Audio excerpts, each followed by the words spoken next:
Hey, beautiful. Hi, you're so punctual. I love it. How are you? Good. How are you? I'm great. I've been watching you all morning, so I just feel like, oh, look, he's here for real now. Watching me all morning. I mean, I had to do a little research. I know that I'm not like a real journalist or anything, but I still want to show up prepared so people aren't like, holy shit, that was a waste of time. So, I've been watching some interviews and I learned some things. It won't be a waste of time because we just get to spend time with each other. So, Well, I thought Zach was like, "Why are you watching?" Because I was listening to your Billboard on Broadway, like a podcast. uh-huh. Brendan, Yeah, yeah. like, "Why are you listening to that?" And I was like, "I don't know. I thought I probably could just show up and have a full conversation and it would be fine. But then I always get nervous anytime I'm doing these, especially now that we have the video because we didn't used to have that. I'm like, Yeah. I want to nail it. Oh, So anyway. Do you have any questions about anything before No. before? Okay. Um, well, we're recording. It's all happening. Yeah, we're here. We're here. This all might really make the episode. Sometimes I leave the intro in just because it's fun. Well, hi, welcome. Thanks for joining. Hi. I'm happy to be here. Where are you right now? New York, yeah? Yep, I'm in New York. Okay. Also, how dare you be? I was supposed to be like, how dare you be so gorgeous so early in the morning there? Okay. Ah, So effortless, so flawless. thank you. I did put a little makeup on for you. I woke up early today. I wasn't gonna show up with my puffy, straight out of bed face for you. Absolutely not. So thank you. And really, thank you for doing this. Thank you for doing everything. I'll just jump right in. Okay. I really did write this question down. Why are you so great? Where does it like honestly, and this it could deep dive into some real shit real quick, but honestly, like you are such a and I know you get this because like I said, I just watched a bunch of interviews with you. And like it's not like a secret. You are such a light.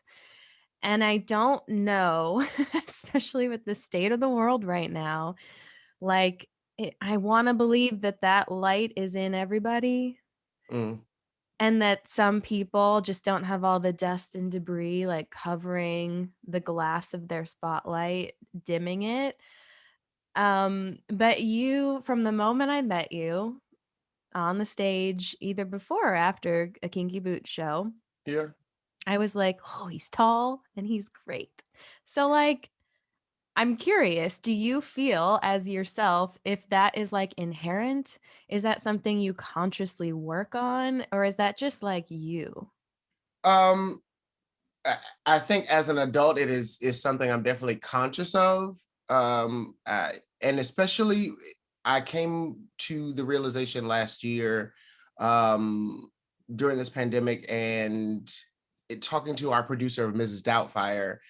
He brought all of the Black cast members together to talk to us about all that was going on in the world and how they could be better going forward, and getting our perspective. And in that conversation I said something, and I've carried it with me since, of just having a conscious sensitivity of other human beings and their existence. And I think I've always carried that, but then I just found that way of expressing it.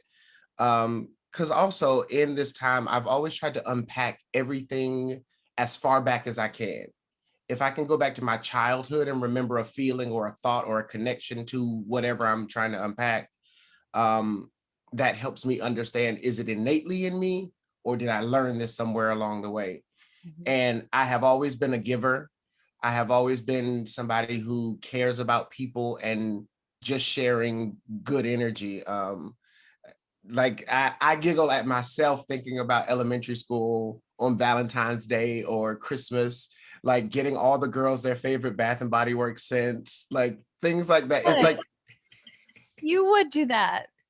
I'm like, Mom, we've got to go to Bath and Body Works. I've got to get everybody their sanitizers and lotions and things. Like, yeah, since I was a kid. So it's like, I Mm. just love people. And if I can be a light, I do my best. Well, I think too, it would be really, really easy. It is really easy. And I know people who are doing it right now who are like, people suck. And it's like, I don't want to give in to that narrative because I don't know that I agree with it. And yet some people suck right now. and Yeah, and that yeah, is putting it very light, like so mildly. I and something you just said about the meeting with all the Black cast members of Mrs. Doubtfire? yeah, Yeah, I was thinking maybe you said your show, but no, Mrs. Doubtfire.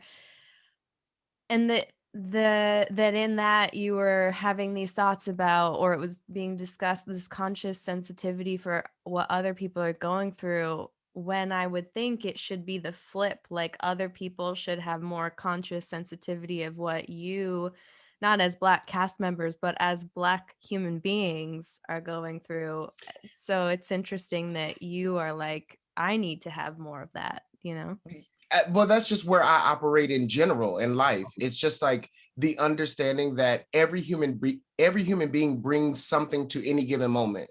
Yeah. You respond to life in a certain way because of what you've experienced. And I will never know the full depths of all of that, even in this moment. We've had many encounters together, but I don't know everything about you to know why you respond or carry yourself the way you do throughout life. But I have to have a conscious sensitivity in interacting with you of I can't take things personally, or I just have to be aware of she's got an entire existence Mhm. up to this moment, and that informs everything you do, you say, how you carry yourself.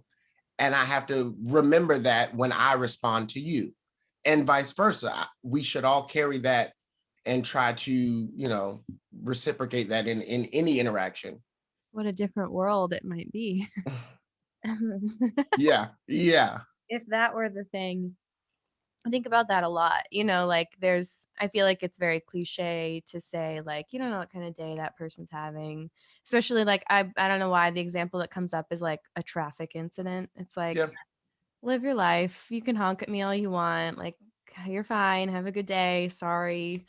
Um, and you're taking it even a step further. And I really hope people, I know we're like 2 seconds into this conversation, but, like, I really hope people are tuned in because the gems are already dropping. It's like it would just be so absolutely revolutionary if people really could have that conscious sensitivity and understanding of the human experience being ever changing and complicated.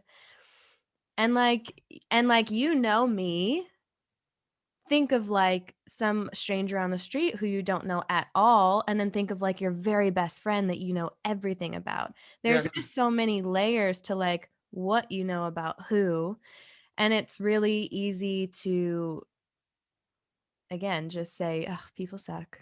That person sucks. They cut me off in traffic." It's like you have no, their parent could have passed away 2 hours ago, and they're rushing to, like, yeah, get home from work so they can cry in the privacy of their own home because they can't see their parent right now because it's a pandemic and blah, blah, blah, blah, blah. yeah, all the things. All the thing I mean, which leads me into my next topic. It's not really this structured, I'm just being dumb, but but it's been a lot. Yeah, yeah, I mean, you've got a pandemic, which even now is different than it was a year ago because now mhm, we've got vaccines and then the conversations going on about all that. We have plenty of social uprising, Black Lives Matter, school shootings, the shooting and killing of Black people even this week. yeah, I mean, politics. Woo! Job loss. yeah. I'm Asian American hate, all the, Mhm. all of it. All It's of the things. So, I mentioned to you there's an observance. It's no real reason. I just wanted to have you on and have for a while, but stress is being talked about this month in our organization. It has been a stressful again, to put it mildly, time. And I'm curious how you've been handling it. You're in New York, your work, your show that was about to happen, that we were about to book flights to come see, Yeah. put on pause, amongst other things. Like how have you been? How has that ebbed and flowed through this whole thing? Uh, it's been a journey, and I'm so grateful where I was at the beginning of the pandemic. I was already doing the self care and the self work that was necessary for me. Acupuncture was Mhm, doing all the things, shifting energy, moving it, and like, mhm. uh, With Michael, right? yeah, Yeah. Michael Wiltie. Mhm, And it like that had me in such a good place at the top of the pandemic. And so I was already just like, okay, great. So now I get to, and I like sitting with myself. So I was like, great, let me go in this cocoon and like mhm, continue this work. Um, and even then, during the pandemic, like the beginning, people started to show themselves to me in situations with friendships that even made me dive deeper and be like, great, okay, we're going deeper here and there, and setting up my altar space to set intention and to be purposeful. A lot of this year has been reaffirming the purpose in my life and living a purpose driven life and being intentional. Um, I'm so glad that I have my altar now that I go to every morning. It is the first thing I do out of bed. It is, mhm. whether I light my sage, my Palo Santo, or, sit there in silence, sometimes have meditation music or a guided meditation in the background. I approach it every day however I feel, but I make sure that that is the first thing that I do, to just take a moment to ground, to breathe, and check in with me. Yeah. And I think that has been the best constant in my life in this past year. And I think it's funny because most of the year has been great of creating and again finding purpose for myself. Mhm, Last year doing my Pride series with the different looks and connecting that to crystals and chakras, and Black History Month doing my ode to people who inspire me and learning more for myself. Um, but even then, I think the biggest test of time was even in this last month. I got back from working in Atlanta and ended up having a bacterial infection on my face, on top of my father being in the hospital dealing with cancer, heart stuff, dialysis. Like it's been, and I'm like, oh, okay, great. I've been sitting in like a good peaceful place for most of a year. And now I'm like, mm, oh, mhm.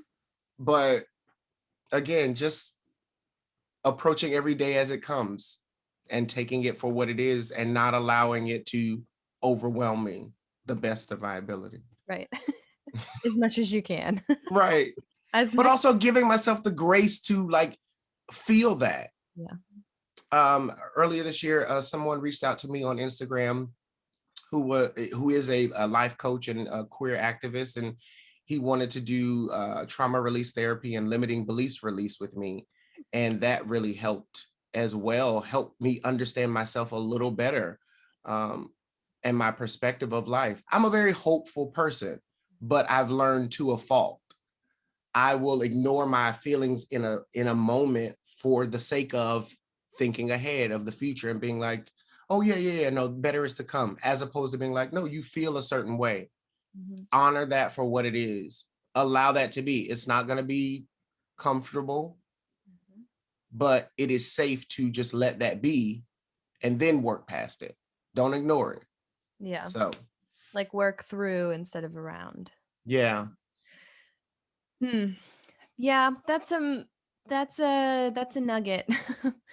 I it's easier to just avoid, avoid, avoid, distract, distract, distract. yeah, I think it's been hard for people to do some of that this year just because for plenty of people there hasn't been I mean for my in our household, it's like I lost a lot of my work. I started school, so now I'm busy as hell again, but it in that in between where I was like, "What am I doing?" Like I just every day there were like 2 weeks where it was like spring break on the couch, like just drinking ourselves into 2 a.m. every night, waking up Yeah. at 11 a.m., like ordering food 2, 3 times a day. It wasn't even fun. It was just straight unhealthy and I knew it.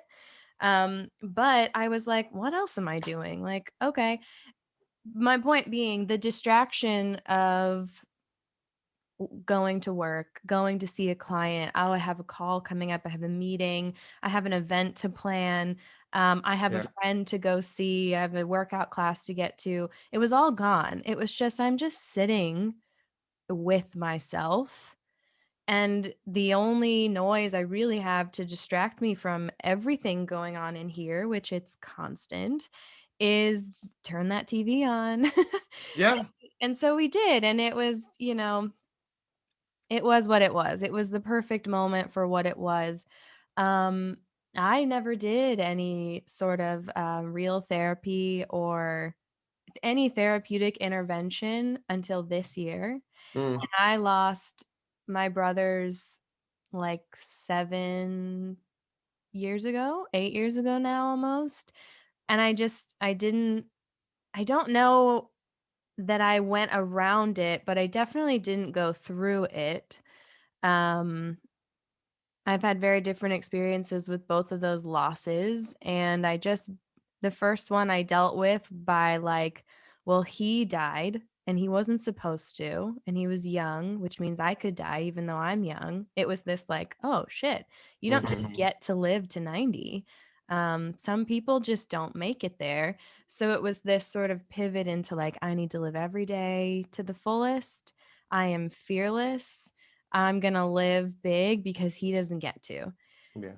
And then 3 years later, losing my other brother, it was like retreat into a hole. Now I'm scared. I didn't think if that could happen to my family once, it could happen again, and it did, which means I could be next. Like it was just this whole shift. And I think then 4 years after that, I started therapy in quarantine, which is like been interesting. Yeah.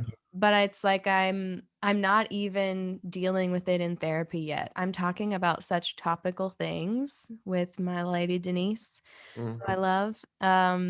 And it's really interesting. And I've even said to her, like, it's so weird that I'm talking to you about this instead of, I don't know, the murder or the suicide of my younger brothers or stuff with my family or stuff with me or whatever. I'm just talking about my day to day with her, which is kind of silly, but it's skirting for sure. I mean, I've interviewed if you're a longtime listener, you know who Michael is because we've spoken to him and he did an amazing interview. He's another person I've never met and we weren't doing video at the time. So I've only seen him on Instagram.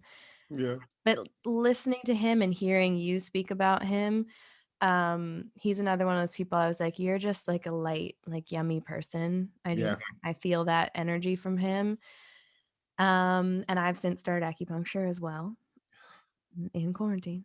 Um, we're all masked up and it's recent, but it's happening. And that's because of you. I mean, Oh, I guess I'm not really getting to a point at this thing. I'm just talking.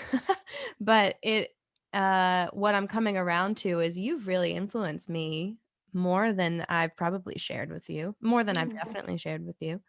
Um, and I'm always just very impressed with how open you are and the conversations that you have and the way you spend your time and attention. The more that I've learned about you from afar, because you are there and I'm here, um, the more I'm just like, you're my people. Like I'm learning, even though I'm in this work and you're in entertainment, I'm learning about this work from you, which is like really interesting to think about. And I've been having all these thoughts all morning, hearing you talk a ton about Kinky Boots and Lola and then thinking like I have all these other things I want to talk to him about because you do you're dipping your toe into all of these aspects of wellness. You do Tuesday tea on Instagram Yeah. and you recently did one on mindfulness and I usually can't get to them live, but I try to get back and like at least skim through to hear like what you're talking about, because I just love to hear what you think about things. So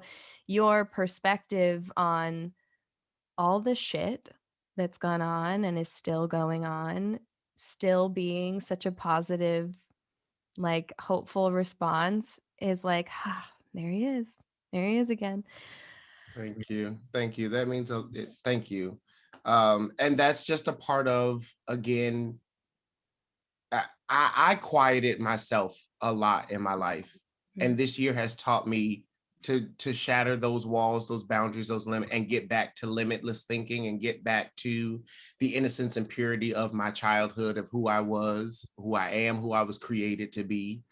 Um, and so all of that Tuesday tea, starting do like I said, doing my series of things was just ways to give myself purpose, ways to affirm me and to create and to affect change, or at least know what my purpose is. mhm, It in battles, in war, everyone plays a different part, and I understand that a part of my purpose is to be joy, to be light. My grandmother raised me to, she had this little saying, it was like, be joy mhm, in life, Jesus, others, and then yourself. And that's how to approach life. Understand there is something and someone greater than who we all are. mhm, Again, the consciousness and the awareness of seeing others for who they are. And then, like, yourself.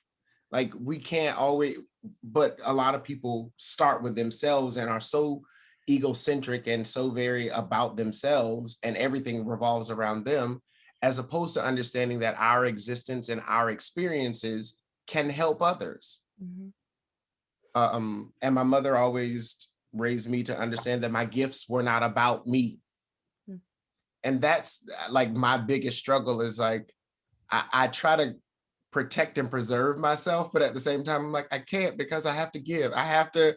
So I'm like, I'm always like, how do I do this thing? How do I, like, oh God, it's a lot. But it warms my heart, and it is fulfilling to know that it does reach people. yeah. And I always say is, if I reach one, my job is done. Mhm. Yes, we say that. So What something you just said is very yoga. And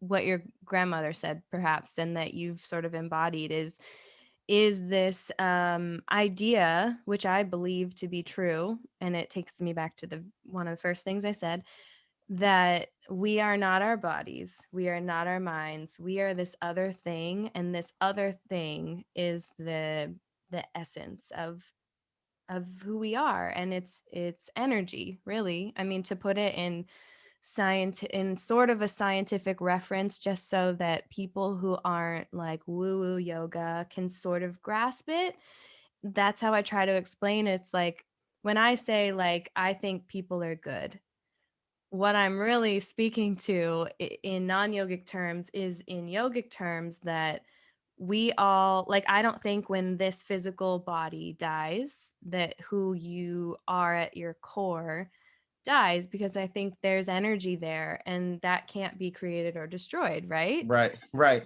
Science taught us that. okay, So like so that is within all of us, and more to the yogic point, that is the same throughout all of us. And then we add on personality and experience and ego and opinion, and that's yeah, not a bad thing. It isn't. It's what differentiates and makes us individuals. um, it's then when we, in our sort of human forms, decide, because of who we are, I'm better than you. I'm more powerful than you. I get to overtake you. I get to abuse you. I get mm-hmm. to degrade you. That's when it gets obviously into a different realm. But there is this thing that's in everyone, that if we could just understand that we're more than what we look like or even what we say or think, because those aren't always really who we are, Exactly. then again, I think the world could be a very different place, and I think that is, pun intended, at essence, why yoga is so once I learned about it, like, once I got out of the workout classes, the, like, yoga-based fitness, which I love, Mhm, not never dogging on them, but once I really learned, like, what I was doing on the mat, before I was just following along whatever the teacher said, "Alright, put my foot here, put my leg here, mhm, breathe this way." Once I learned, like, what I was actually doing and how I could tweak it and almost manipulate the practice to get exactly the results I wanted, not physically, not the yoga butt, but, like, what energetic output and result I wanted, it was clearly life-changing because now it's everything that I do, everything I yeah, study, all the work. And you mentioned, and I had written this down to come to toward the end, but we've already touched on it, so let's touch on it more. mhm, Your altar space. You sent me a photo, and it's so beautiful because it's not from what I could tell, it's not tucked away, it's not hidden, it's in the middle of your space. mhm, Which I think is sort of key in terms of you saying, "I go there every day." If it were tucked away or something you had to, like, unpack and put together every day, more often than not, you might not do it because yeah. there's more effort involved than just sit down and get here. Like, just show up, even if it's for maybe some days it's only a minute. Um, what prompted you to do that? How did you choose what is at that altar space of you? And maybe even further back, when did you realize this is something I want to, maybe I shouldn't use the term meditation, contemplation, mindfulness. When did you decide these are concepts I need to bring into my daily life?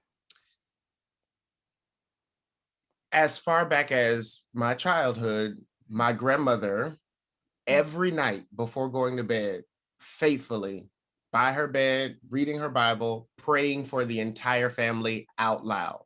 mm, I watched her do that all the time, and like she was, as we would say in our family, a prayer warrior for everyone, like calling us by name, sending that prayer, that energy, that love, that fervence. yeah. And I had always admired that about her.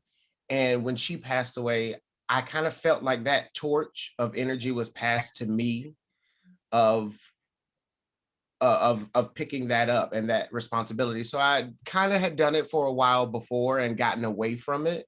Mhm, And I wanted to return to that and was very intentional about creating space to make sure that I did it every day. And like you said, making sure that it was out, that I because we're taught in Christian life that like you should go to your prayer closet and it should be, something sacred and secret and all of this. And for myself, I live alone. So I'm like, there's no need for me to do it and there's no secrecy about it. mhm, Um, and so I was like, no, I do it and it's here. And every morning I approach it for what it is. And like you said, some days it's because I always start with the Lord's Prayer, and then I will go into whatever my spirit needs or feels in that moment.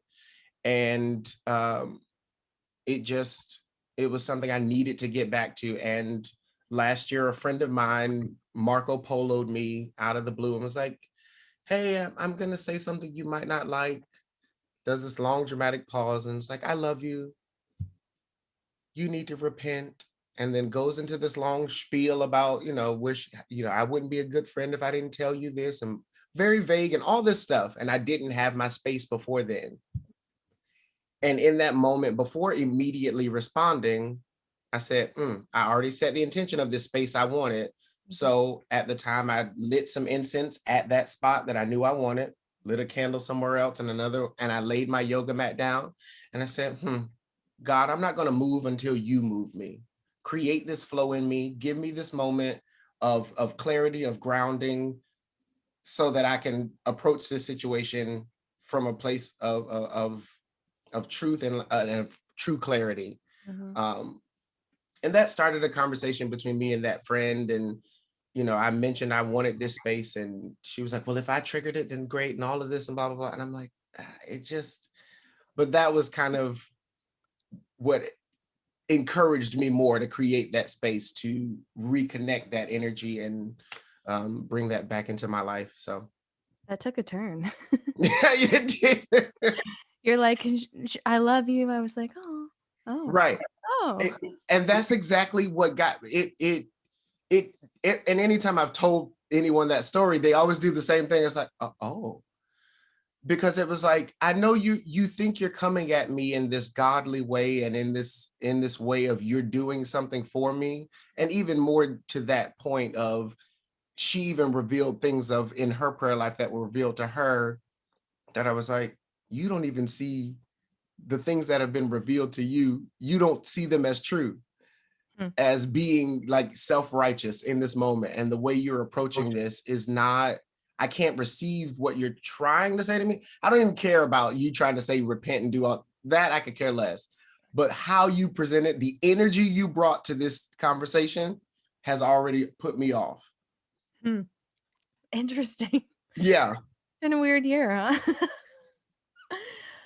Well, I'm curious too. I mean, so you're I think it's really to take your experience, not of her, but Yeah. of Yeah. creating your space and not hiding it in and making it like a prayer closet or something you have to unpack and then put away every time, but something that's just a part of your living space, I think is really good advice for someone listening if they're like, I don't know. And by the way, even like like I don't meditate every day.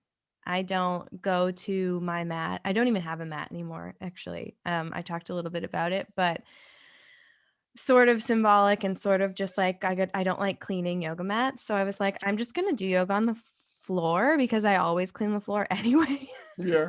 It's really laziness. But also the symbolism is I'm out of the box. Uh but it's good advice to for people listening who maybe are like, I want to start a practice, whatever that means, to build a space, create an altar space, create a corner that isn't hidden but is dedicated Yeah. somewhere in your living space. And I'm curious if you have any other tips or advice or practices or rituals outside of going to your altar daily. What else helps you sort of like stay in yourself? Makeup. Mhm. That is time that I have come to appreciate so much more. And during this year, during the holidays, during Christmas and all of that, I was doing makeup lessons for Sing for Hope organization. And they have been influential in New York of putting music throughout the city. They paint different pianos and people play them and do all kinds of things. And they do music therapy for elderly and go in. They've done all of this, created by opera singers. And in the holiday season, they wanted to create an experience, a catalog of experiences. So they sold like, do makeup lessons with a Broadway drag queen. And one of the things I would tell all the students or the, participants was, makeup is a time for you to really get to know yourself, Mhm. not beyond physical. It's a time to really free yourself, to play yourself, to allow yourself to see yourself differently, Mhm. to play in different colors, to see like, oh, what can I, push myself today? I'm not a highlighter person, but maybe today I'll put on something and find it, or, and give yourself the grace to play. Mhm. And makeup has really been that for me in so many ways, to really sit and set a mood, play music, light a candle, and like love on yourself. And knowing that everyone's experience, like you were saying, like you say, you don't meditate every day or you don't have the mat anymore. Allow your experience to be unique to you. It doesn't have to make sense to anyone else. Mhm. Your connection is for you, so you've got to make it individual. You've got to make it unique. Yeah. Like you asked, the things that are on my altar. Like I grew up, my father's a missionary Baptist pastor. I never knew a thing about a crystal or a sage or a palo santo or or a sweet grass or anything of that nature. But a friend of mine years ago, while I was on tour, took me to a shop and was like, hey, pick out whatever crystals are drawn to, like whatever you're drawn to. And I was like, okay, great. we went out to, I think we were in Santa Monica or whatever, and we cleansed them in the ocean and all of that. I didn't know, but that's what started my journey with crystals and connections. And so I have a few of those. I just got new ones while I was down in Atlanta, and I'm still learning and finding and even freeing myself of, they usually sit just like on my altar, but now I'm like, no, pick up what you need and concentrate that on one of your chakras, put Mhm. it somewhere near, or Yeah. and finding how that affects me, and still allowing, being like, okay, great, we'll learn more tomorrow, or we'll see how this sticks, Yeah. and approaching it, like I said, day by day, and not regimenting it to being like, oh, I have to follow this thing. It has to be, I have to sit here for 20 minutes. I have to, no. There are days I go to my altar and I'm hungover, Uh-huh. you know, Yep. but I don't judge I'm like, nope, as long as I sit down here, at least if I get the Lord's Prayer out, Mhm. and if that's all it is for the day, then that's what today needed. Yep. And Yep. so it's like every day, truly just letting the day be what that day is. Yeah. The lack of rigidity really speaks to me because I am stubborn to the point where I'm stubborn to myself in my own head, where, like, if I decide, okay, starting tomorrow, and I'm perfectly capable of doing it, starting tomorrow, 6 a.m. every day, I'm going to meditate for 30 minutes. I won't do it. My alarm will go off tomorrow and I will say to myself in my head, "No." And I'll go back to sleep. I'll turn that alarm, Yeah. and it's just it's a thing that at some point I was like, "I'm not gonna push against this." It doesn't feel like a thing that's wrong with me. It's just the way I am. I work better in fluidity and freedom of schedule and of time, and I work better if I can go to my practices when and where I want to. Yeah. And I think that's fine, and what you're saying, make it your own. What you're saying, what I'm saying, what someone you follow on YouTube, your favorite yoga teacher at Core Power, like, you can follow our guidance, but it's still going to ultimately look so bio individually your own once you Yeah. get to whatever it's gonna be, and that's important, and that's perfectly great and okay. And I love that you bring up makeup as something in the same hat because our friend Sarah, skin guru, trained esthetician. I mean, she was talking to me one day. This was a while ago now, like over a year ago, because it was pre-pandemic. Wow. But she was saying, like, I feel like I should do yoga, but I don't like it. I don't want to. She's a Pilates gal, love that for her. And I was like, I mean, you have practices though. Like in your I don't remember how exactly, I'm paraphrasing, but it's like you have practices. Like in the morning, she takes her coffee in this certain part of the house as the light's just coming through. It's quiet. She's not on her phone. She's just sitting in her home, sipping her coffee and petting the dogs. And I was like, that's a Zen morning moment of yours. That's time that you're taking that's intentional.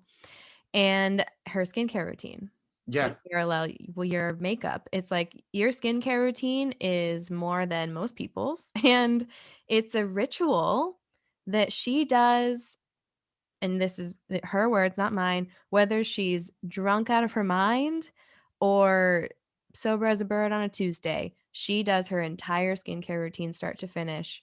Um, and to share briefly one of her stories at her like bachelorette party or something, she was very drunk, and her friends were like helping her stand at the end of the night so she could wash her face and do her stuff because that's her thing. And I was Yeah. like, that's a ritual of yours. That is conscious, that is meditation for you, is applying all of your serums and your creams in such an order, and Mhm. that puts you to bed. Like you're changing, you're transitioning from your day to your evening or whatever.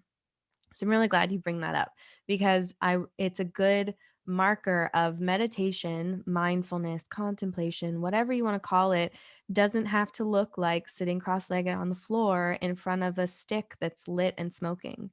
I enjoy that at times, and sometimes I don't. you know? Right.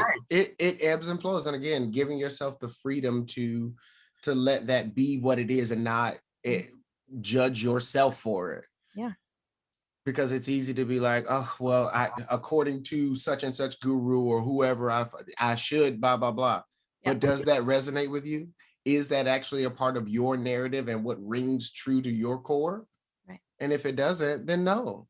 right. So Because important. yeah, I love to. I now love a skincare moment. Mhm. And I think of Sarah all the time too, because I'm just like, right. I use the Dr. Gross because of her. And I'm like, the thing, and it's like, yeah, that time to be with yourself and to like be in that zone to focus and commit time to loving you or to transforming, as you say, cleansing. Yeah. And you're, if I may, sort of pivot a little because you bringing up, I mean, I would be remiss to not bring up your entertainment lifestyle and career and everything, even though it's definitely not the main point of topic, but we sort of like got through some of that earlier. And some maybe we it's an interesting segue you bringing up makeup because you have been doing drag for years. I mean, like I said, I met you when you were doing the show Kinky Boots, Yep. where you play this like 7 foot tall, full glam, at parts of the show anyway, Yep. character Lola. And there's so many, like was saying earlier, there's so many interviews where you talk about like your inspirations and all. But I think I learned something, correct me if I'm wrong, when Brendan was coming into the show, was that also your Broadway debut? Yeah. I had just gotten to Broadway right before him. I did not know. So this was like an example. We've really shifted into just like chit chat now. This is an example of like, have you ever had an experience where you just came to know someone or walked into a situation not realizing how special it was until way after the fact because it just was like, "Oh, of course." Like, I saw you perform. I saw the show a couple times because I was coming out to visit Zach because we were just starting to date. Right. Okay, so lots of new for Yeah. for Yeah. all of us at the time. Because I came out to visit New York while Brendan was doing the show twice, and I saw the show both times while I was there. And you were thankfully playing Lola both nights that I was there because, I've heard you're the best. And I knew that you were fantastic, like, that is clear. It seemed like you had just been doing that role since you, like, popped out of the womb. I mean, like, honestly, I would've if someone would've asked me at the time, been like, "Oh, I'm sure he's, like, an original cast member who's been doing this the whole time," because he just it's so effortless, and it's so on point, and you're so I gotta brag on you, you're so talented. You're so talented. You're Thank one of you. those people you're very welcome. I mean, it's it just seems effortless. Like it's just there and all you have to do is open your mouth, move your body, and it just comes out of you, getting a little emotional. Um, and I didn't realize that you had until doing some of this research, which is why I'm glad I do it. You know, probably could have gotten away with not. That you had done the touring roles and other jobs for sure and been doing drag for years and performing, but that this was your Broadway debut. And I just walk in like, "Oh, yeah, this guy that my husband works for, he's in the show, so I'm gonna see the show." Little did I know I was sitting down I don't know, it was just realizing that today, I was like, "Wait, I must have heard her wrong." I listened to that part of the, interview on that podcast twice because I was like, "There's no way that was his Broadway debut." So I just and this isn't a question at all, I'm just bragging on you. I don't have anything to ask about that. I was just like, "What?" So, true, like, all the kudos I have to give, I'm handing them through the screen to you right now because Thank you. holy shit. Yeah, it was that. I mean, I can forever in my life, the experience of Kinky Boots will be the most one of the most special things. Um, and yeah, for that to be my Broadway debut, I mean, literally, it is the one time in my life I have ever been speechless Mm. when Jerry Mitchell himself was telling me in Sacramento. He had come out and check on the tour, and I was Lola there and just living happy life as Lola on tour. And he was like, "We want to take you to Broadway if you want to go." And I literally had no words. I was like, "You what? Yes, yes. You want me to do what?" Yeah. And then to like, and Brendan was my second Charlie on Broadway, and I had Killian before that, who was the original Charlie on the West End. Mhm. And I was like, and then I get to like work with these incredible people. Like, what? How? Wait, how? Mhm. Mhm. It just like, yeah. And then also just the story of Kinky Boots being so close to my actual life Yeah. of this drag journey and love and acceptance from a father and singing Not My Father's Son and Hold Me in Your Heart 8 times a week. Kinky Boots was therapy. Yeah. Ugh. Like actual, there were nights where I was fully unpacking things on stage and having full breakdowns. Mm.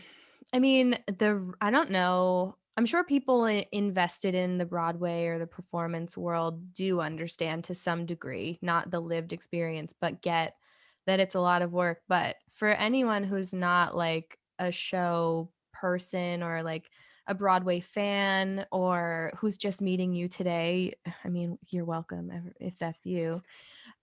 Like, I don't know that those people really understand the rigor that is behind a Broadway performance and just all the moving parts and I mean, Brendan, I can really only speak from what I know of his experience because Mhm. I wasn't going home with you after shows, but it was like he wouldn't he couldn't speak between shows. Like his whole voice. I mean, and really like if you're listening, imagine that. Your whole voice is dedicated to these 8 shows a week. Exhaustion. You're learning choreography and like exuding stage presence and everything has to be big because you have to get to the people in the top back row and you're putting all of your emotions into all of these shows, into all these characters that you're interacting with on stage, and then the curtain closes, and it's like, "Oh my god." And the physical, let alone emotional and whatever else toll that it can take on a person, I mean, it was an honor to get to be backstage in any capacity and see the effort and just the talent. Because it was, I mean, you were a starring role, Brendan was playing a starring role, but to meet like all of the people and you're just family, Yeah, it was like summer camp vibes. And then and maybe I never know when I'm switching topics, but then you as I'm thinking out loud. And then you like different people leave the show and go on to do other things. Taylor went on to Mean Girls, yeah, and now she's doing a show. Keenan, you've gone on and you're playing this role on the show that you've been filming in Atlanta for a yeah, second season. yeah. So you go on to do these other things. Speaking to stress, not that this is necessarily relatable to a person who's on entertainment, but stress is relatable to everyone. To everyone on every level. Yeah. Yeah, it doesn't matter like the source of the stress. I mean, can you speak to, I guess, just the differences between like how you dealt with, I'm assuming there was stress in the Broadway world in that capacity and how you deal with it and maybe what's different in this other um part of entertainment that you're sort of like in now? Because then, and I'm interrupting my own question because you were starting to do Mrs. Doubtfire. Yeah, we had done 3 previews on Broadway. Yeah. So hadn't officially opened, but Which I was we, come see. yeah, But I was coming to like scout a location for my retreat and right, like I'll right. be there. I could come see one. Um, so is that show coming? Maybe you can't only speak about No, Doubtfire is definitely like that they have remained consistent about coming back, and with you. yes, they're keeping all of us. If everybody returns, it's just a matter of being able to safely get back to work and do it, and Yeah. be in space together because what we do. Like you said, it's like summer camp. All we do is hang out with each other and on top of each, and it's like, so we can't be Drink doing that. together, work Yeah. together, practice together. Yes. It's like, it's hard to try to create the worlds in which we create masked or separate, distanced. That's hard. Yeah. Because, and then especially Doubtfire, a show about family and what you will do to be with family and Yeah. the ones you love. So for sure that, we're coming back, and it is stressful. And even to refer back to the time of Brendan being in the show, I was doing double duty at the time. I was during the day creating a new show from 10 to 6, being a gangster in 1930s and like doing all of that literally in a studio all day long, and then running to the theater to go do a show, and literally only having time to sleep and eat and do it all over again with no days off. I did not realize that. Like the weekend, Brendan was like, his last show was probably the most stressful show I have ever had in my life, because I had no voice. I literally wanted to call out, but because I was like, I can't call out on Brendan's last day. He would hate me. Our friendship would hate.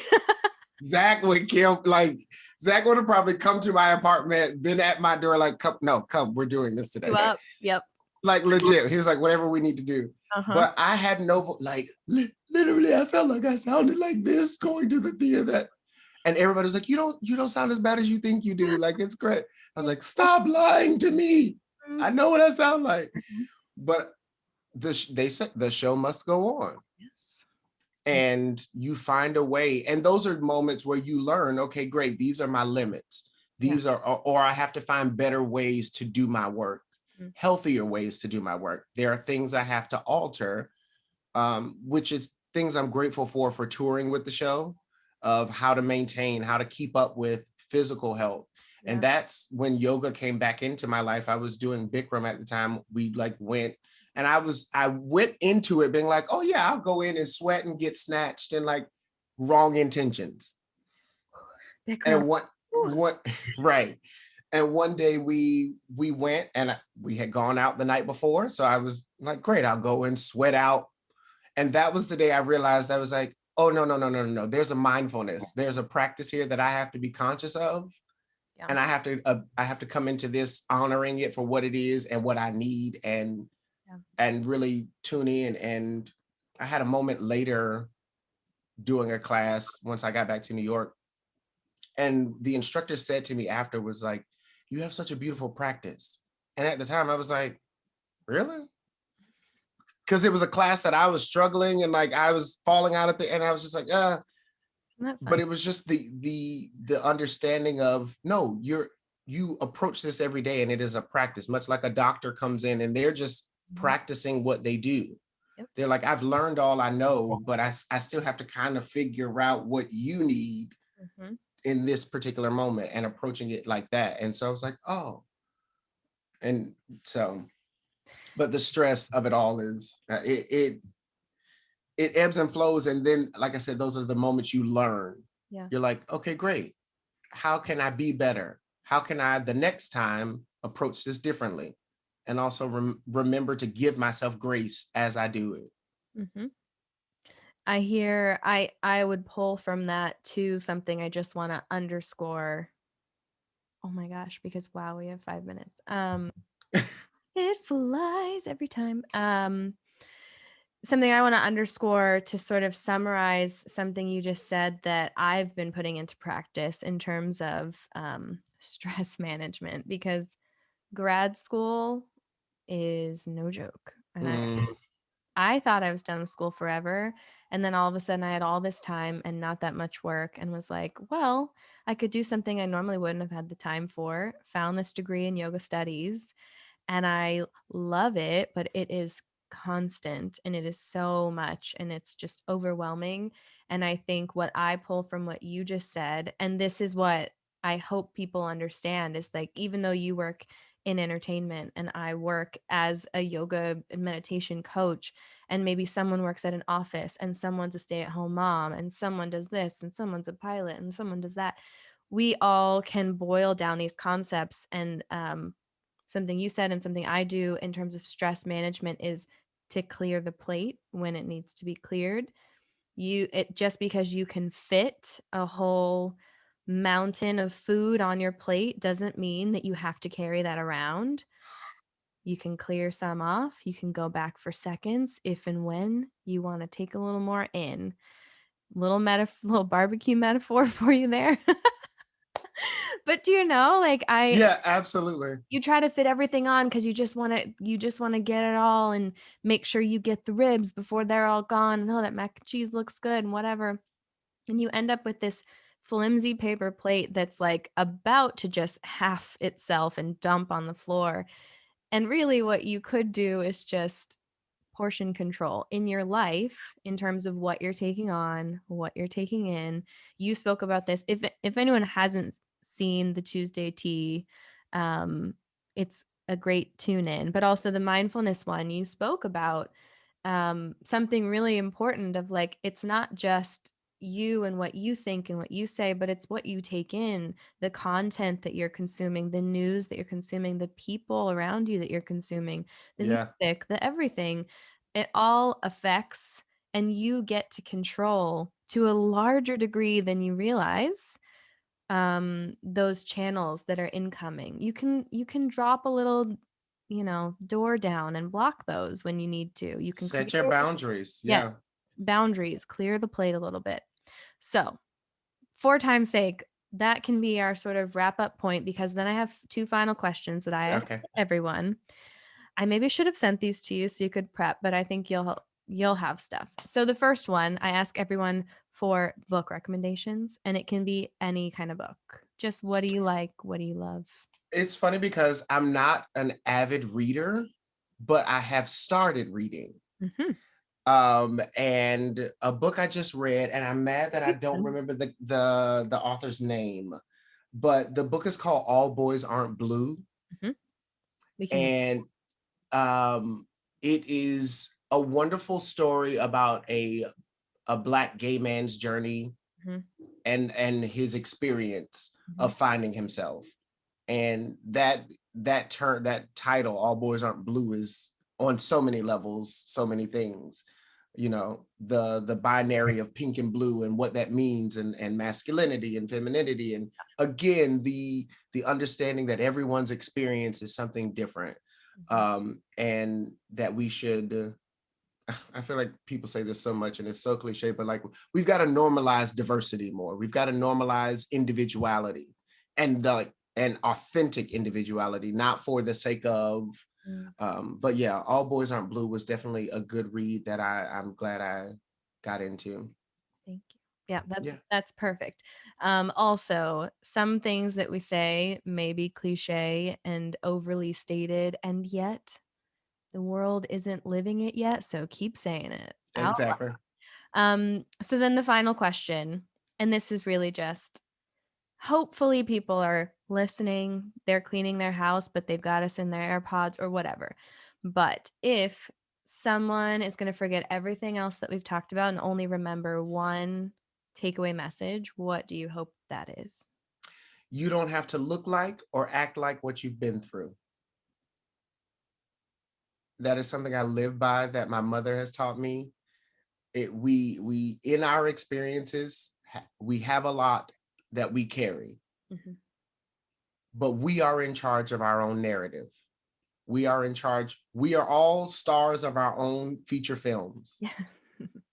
You are the writer, director, producer, and you have the power to do whatever you set your mind to, and to shift the narrative of the story or the circumstances you've been given. And yeah, you're capable of everything. Mhm. But at the same time, you can clear your plate and not have too much. You're capable of everything, including taking some time Yeah, for yourself, for your damn self. Thank you so much. this has been such a pleasure, a joy. I so wish. I I know. I'm. genuinely so wish that I have chairs set up in my office that literally no one has sat in for an interview outside of one person because then quarantine. But I'm ready to interview people in person one day. I can't wait. Thank you very, very much. please enjoy the rest of your Wednesday. I don't mean for this to sound cliche when I say it, but there's so much that I could have gotten to that we didn't because an hour just flies right I by. know. I was like, oh, we're done already. I was like, we could do this all day. We can just. Well, also I know Zach, he's getting his truck serviced right now, but he really wanted to be here. So maybe if and when you'd want to, I know you're probably about to get real busy if you aren't already. He could co-host and we could have you back. Oh, I can't wait. Yeah. I mean, I just want any opportunity to see you. So thank you again. Enjoy the rest of your week. Thank you. You Talk soon. too. Love you. Love you too. All right. See you. All right. Bye. Bye.